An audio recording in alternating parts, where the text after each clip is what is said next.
পরিস্থিতির মধ্যে দিয়ে যাচ্ছি, পরিস্থিতিগুলো কিভাবে বলবো, গত 15 বছরে আমাদের যেটা হয়েছে হলো মানুষ হলো ভোট দিতে পারে নাই। আর আমরা ভবিষ্যৎ যে বাংলাদেশের দিকে যাচ্ছি সেখানে হলো গণতান্ত্রিক প্রক্রিয়ায় একটি দল ছাড়া অন্য কেউ যদি ভোট নিতে আসে তাহলে সেখানে তারা সমস্যার সৃষ্টি করবে। এই পরিস্থিতির দিকে যাচ্ছে। ইলেকশন কমিশন এই পরিস্থিতি সৃষ্টির পায়তারা করছে। অর্থাৎ আমরা গত 15 বছরে ভোট মানুষ দিতে পারে নাই, আর এখন যদি কেউ ভোট নিতে যায় গণতান্ত্রিক প্রক্রিয়ায়, সেই প্রক্রিয়া তারা বাধাগ্রস্ত করছে, 1 নম্বর। 2 নম্বর হলো আমরা যত দিন দিন এই ইলেকশন কমিশনকে দেখতে পাচ্ছি ততই বুঝতে পারছি যে এটা মেরুদণ্ডহীন একটা ইলেকশন কমিশন। 3 নম্বর জিনিস, একটা ইলেকশন কমিশন যে গণতান্ত্রিক প্রক্রিয়া বাংলাদেশকে নিয়ে যাওয়ার জন্য প্রতিষ্ঠান, কিন্তু আমরা এটাকে যতটুকু এখন পর্যবেক্ষণ করছি আরও ডে বাই ডে, সেটাতে আমরা দেখতে পাচ্ছি এটার অধিকাংশ অঙ্গ জুড়ে হলো সামরিক উর্দি পরা পোশাকে, এবং বাকি যতটুকু তারা আছে সেটা আবারই দলীয় পোশাকে আবৃত। এই জন্য আমরা গণতান্ত্রিক যারা আহত হয়েছিল, শহীদ হয়েছিল, ওনাদের একটা এজেন্স ছিল তো যে আমি ভোট দিতে পারি না, এই জন্য মাঠে আমি আন্দোলন করতে এসেছি। সে জায়গা থেকে তাদের দাবির প্রেক্ষিতেই কিন্তু আমরা গণতান্ত্রিক প্রক্রিয়ায় যাচ্ছি, এবং গণতান্ত্রিক প্রক্রিয়ার জন্য আমরা সাংবিধানিক যে প্রতিষ্ঠান রয়েছে সেখানে ইলেকশন কমিশন একটা গুরুত্বপূর্ণ প্রতিষ্ঠান। এই প্রতিষ্ঠানে আমরা রেজিস্ট্রেশন প্রসেসে গিয়েছি, জমা দিয়েছি, সামনেও যাচ্ছি।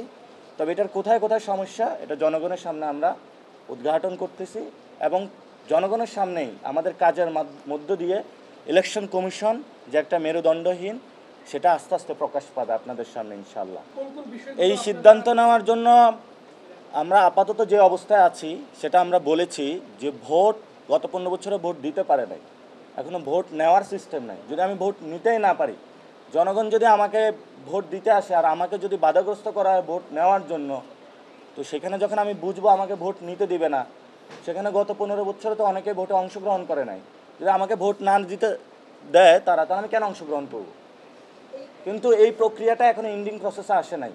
আমরা এটা তাদের প্রতিনিয়ত তাদের সাথে দেখা করছি, কথা বলছি, তাদের যে লুপহোলগুলো দেখিয়ে দিচ্ছি, তাদেরকে আমরা কারেকশনের সুযোগ দিচ্ছি। এটা আমরা অতীত বিভিন্ন জায়গায় যখন আন্দোলন করেছিলাম তখন আমরা সুযোগ দিয়েছিলাম যে আপনারা কারেকশন হন, আপনারা গুলি করবেন না। মানে ইলেকশন কমিশন যদি সামরিক উর্দি পরে, দলীয় উর্দি পরে তার মেরুদণ্ড বিকিয়ে দিতে চায় এবং ভোট না দিতে চায়, তাহলে আমরা ফাইনালি হয়তো এই সিদ্ধান্তে যেতে আমরা বাধ্য হব। কিন্তু আমরা তাদেরকে এখনও সুযোগ দিচ্ছি, তাদের সে শুভোদয় হোক এবং গণতান্ত্রিক প্রক্রিয়া আসুক, ভোট নেওয়ার প্রসেস তারা শুরু করে বাংলাদেশকে গণতান্ত্রিক প্রক্রিয়ায় নিয়ে যাওয়ার জন্য তারা সচেষ্ট হোক। ইলেকশন কমিশন যে গঠন প্রক্রিয়া সেটা তো আপনারা জানেন কিভাবে গঠিত হয়েছিল, এবং আপনারা ইতিমধ্যেই ইলেকশন কমিশনের কিছু বক্তব্য আপনারা দেখেছেন এবং শুনেছেন, এবং ওনারা এই জায়গাতে বক্তব্য দিয়েছে যেটা হলো রাষ্ট্রের বিভিন্ন ইনস্টিটিউশন বা যে প্রধান উপদেষ্টা থেকে ওই বক্তব্য আসে নাই। ওনারা এমন কিছু বক্তব্য দিয়েছে, বিতর্কিত বক্তব্য। তারপরে আমরা প্রবাসী ভোটিং রাইটস নিয়ে কথা বলেছিলাম, সেটা এখন একটা প্রক্রিয়াগত জায়গায় এসেছে।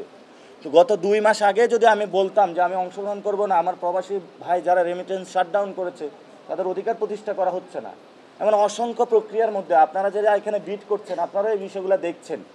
নির্বাচন কমিশনের কয়টা কর্মচারী যারা ভোট ডাকাতির সাথে জড়িত ছিল আমরা তাদেরকে পদত্যাগ চেয়েছিলাম, বলেছিলাম এটা কারেকশনের প্রয়োজন, এ পর্যন্ত হয়নি। এখন আমাদের যে জুলাই সনদটা হবে সেখানেও কিন্তু এই ইলেকশন কমিশনের সংস্কার প্রক্রিয়া এসেছে। এটা যদি প্রায়োগিক অর্থে বাস্তবায়ন হয় তাহলে এই সংসদের পরে হবে নাকি আগে হবে?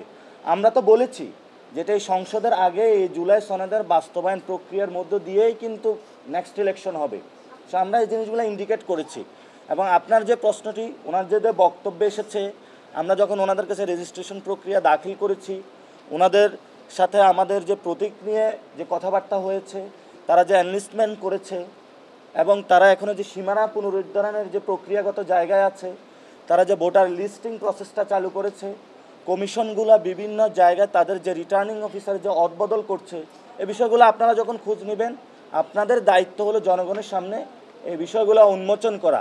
আমরা আপনাদের সামনে হিন্টস দিয়ে যাচ্ছি যে এইবার নির্বাচন কমিশনের মাধ্যমে ভোট নেওয়ার অধিকার, আগে ছিল দেওয়ার অধিকার থেকে বঞ্চিত করা হয়েছে বাংলাদেশের মানুষকে, এবার হলো নেওয়ার অধিকার থেকে বঞ্চিত করার জন্য তারা পায়তারা চালাচ্ছে।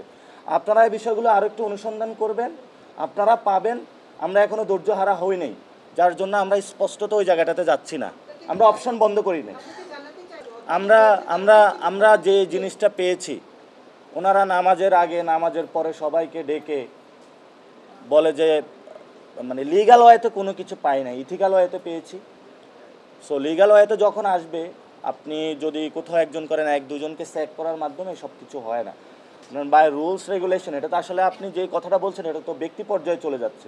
অ্যাজ এ রুলস রেগুলেশনে কতটুকু প্রাতিষ্ঠানিক পরিবর্তন হয়েছে, ওইটা তো ওই জায়গায় হয় নাই।